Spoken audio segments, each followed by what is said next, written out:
Thank you for the presentation, sir. I have three questions. First question, I want to know, have they initiated the belt and seat coding? Sorry? Belt and seat coding. Have they started the belt and seat coding? Sorry. Well, do not use the mic. You just say something. Have they started the belt and seat coding? Have they initiated? This initiative what? Have they initiated the belt and seat coding? Have they started? Yes. And secondly, who is responsible for the financing? Okay. And my third question is, you talked about starting business in China. And most of us here are holding student visa. And in most cases, we are well not to complete any form of business activity in China. Okay, very good. It's like kind of contradicting. Okay, very good question. This gentleman, well,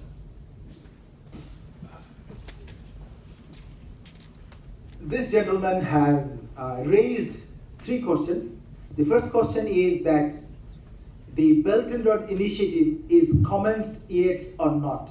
Yes, this is in work from 2013. From 2013, already 6 years. His second question is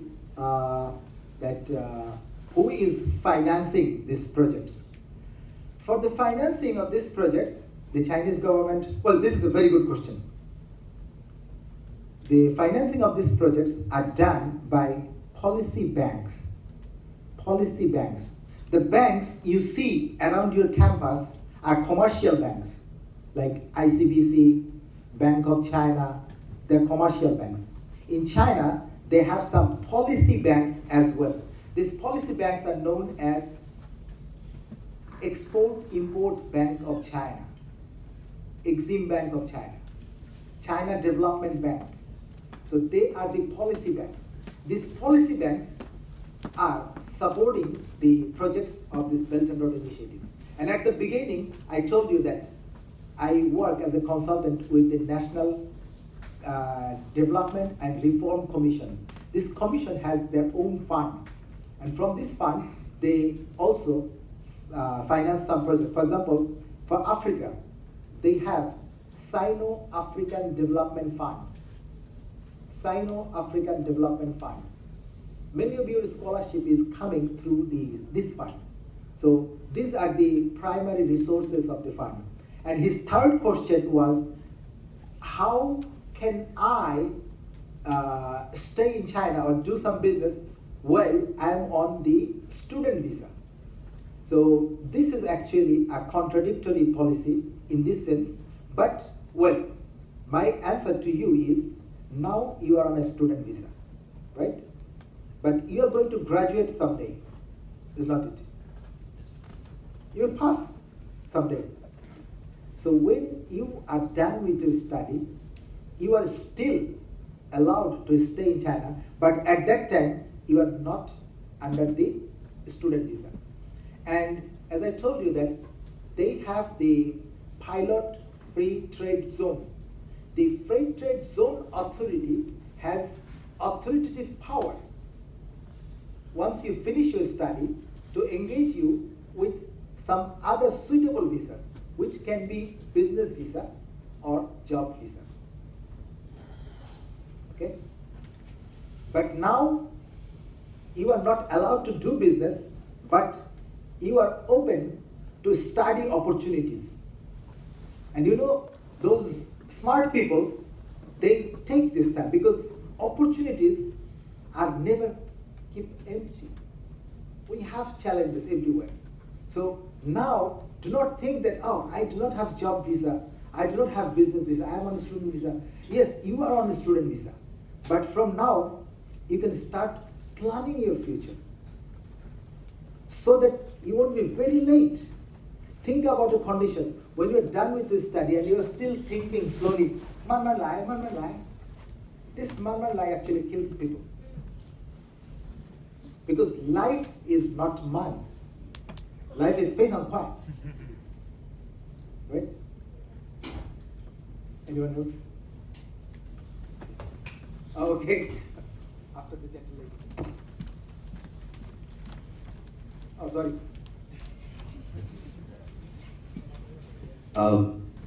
I'm an international student who's currently studying economics and trade. So this would be something that you would expect us to learn from one of the economic courses that we take.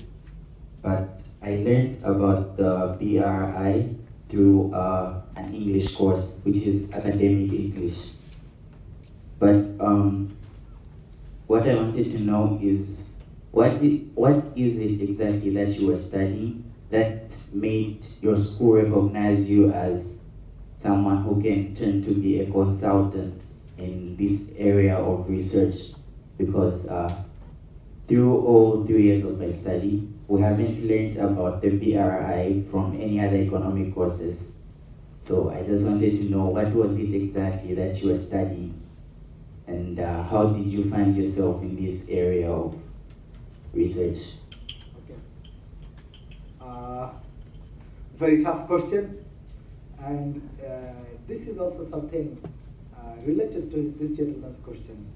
That his question is that how you find yourself engaged with this subject. Well, my PhD was in business administration. And when I finished my PhD, at that time there was no Belt and Road Initiative. And when I started my postdoc, I did my postdoc in international politics. I moved to politics. So even this is not directly related with Belt and Road, but what I did, that's why I said that do not follow this man lie. Because if you're man lie, you will always be on the back. And in life, if you are slow, you'll always find that you are waiting. So what I did, I decided to connect my research of this international politics into political challenge of this Belt and Road Initiative. Actually, the answer of your question is nobody helped me. Nobody helped me. It is me who draw the picture. I draw the picture and I put myself into it. I'm the one who started my postdoc in this research institute, and then they find that he looks good, and he's a foreigner, he speaks Chinese, and he's a poor foreigner. So put him ahead, because I'm a good advertisement. So you know that sometimes being a foreigner, you have some resources. Use your resources to make a better picture of yourself. And you said that you know about this Belt and Road Initiative through a language course, which is actually, I regret for it, because it is not supposed to be like this. Because the School of Economics is a very important school and which is directly connected with this initiative. So I hope that in future, maybe they will conduct such courses. Like in our university, we have several thousand foreign students, and especially who are in the School of Management and School of Economics, because I'm in the School of Marxism, because they decided to bring me in the School of Marxism. They did not put me in the School of Business Administration. So they arranged such courses for them. So I believe that because this university is also quite big and quite famous, and I hope that in future maybe they will arrange such courses. And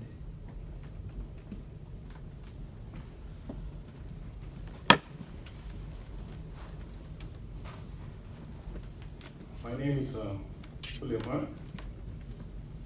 I just want to ask some regarding some of the critics, Belt and Road Initiative.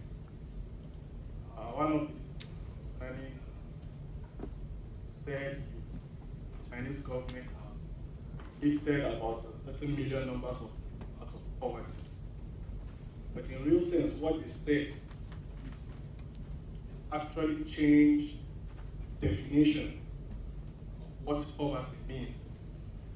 So by changing the definition of what poverty means they actually change what it actually means, lifting some certain numbers of people out of poverty.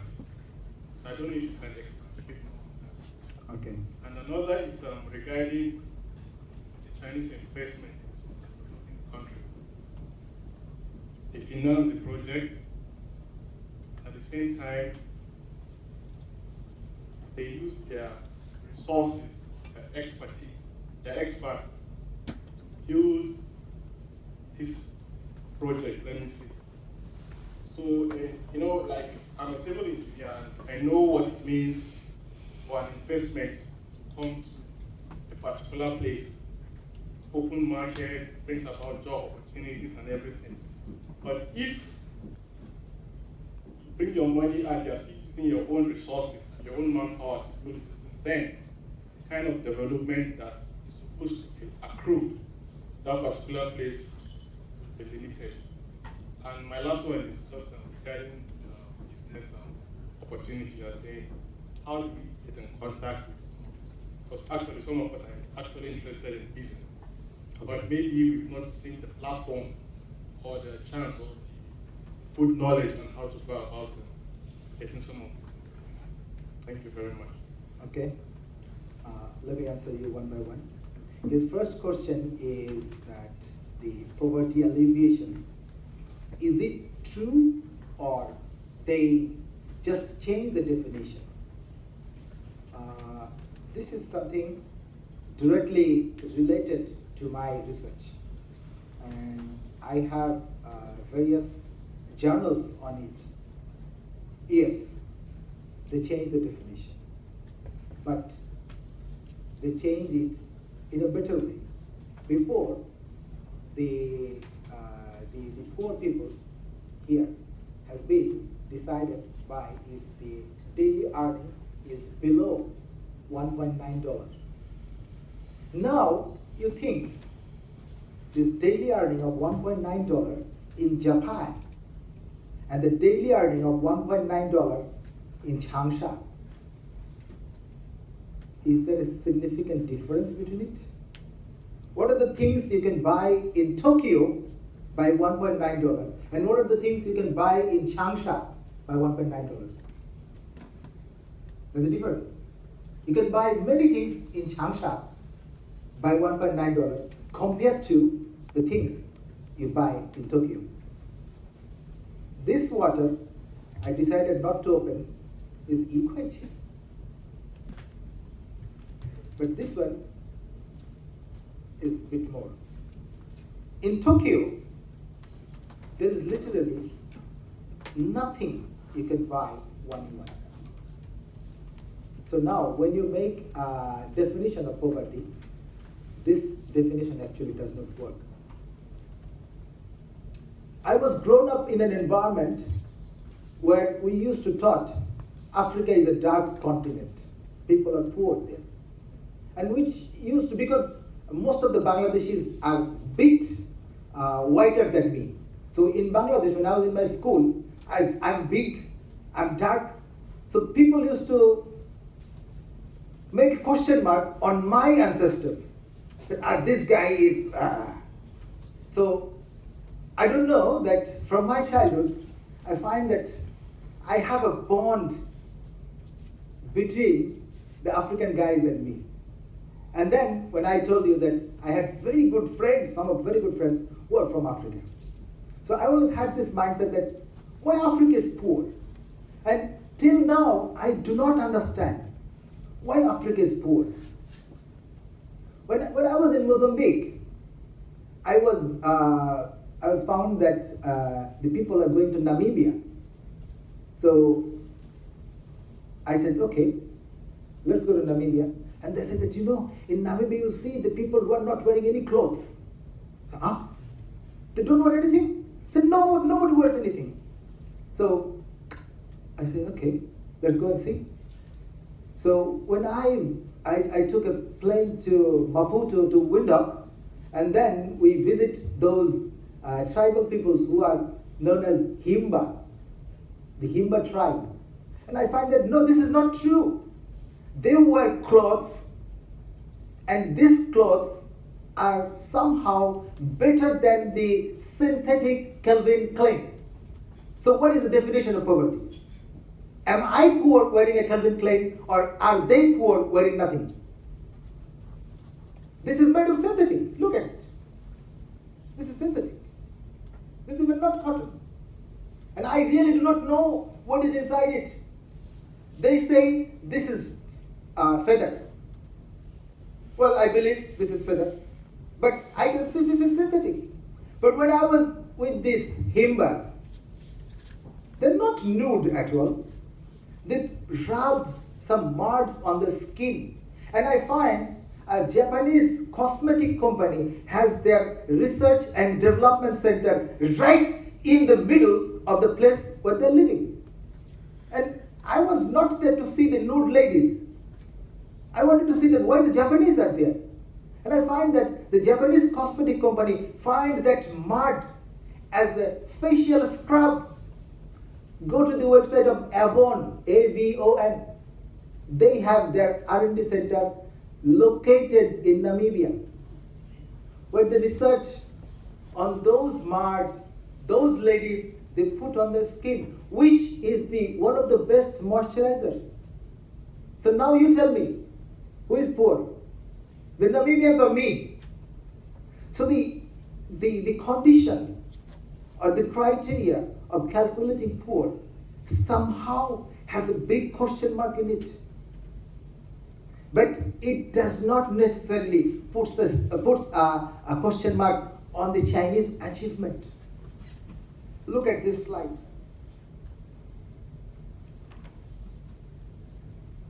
Reducing poverty here, they had some many different tools. For example, they call it targeted poverty alleviation. In Hunan, there's a place known as Sipatum. Sipatum, do you know this village? Sipatum is a village who is suffering from poverty, but they use this targeted poverty alleviation tool. You can Google it. The targeted poverty alleviation means that they choose some specific ways to find the answer of poverty. That could be a big lecture about. And then another question is that where can we get support on this our future, right? If you want to stay here, where you can get support. Today, your college will have a cooperation signing agreement with a local municipality, and this municipality has some platform. This very platform is doing that job. In Wuhan, we already have such things, and that is the reason that I was invited today. That is the main reason that I was invited today for that ceremony. So maybe you can focus on that. Their partner, the partner of your university, the municipal cooperation platform, they can help you. Excuse me, because of the time, there's one more question, okay? Okay, sorry.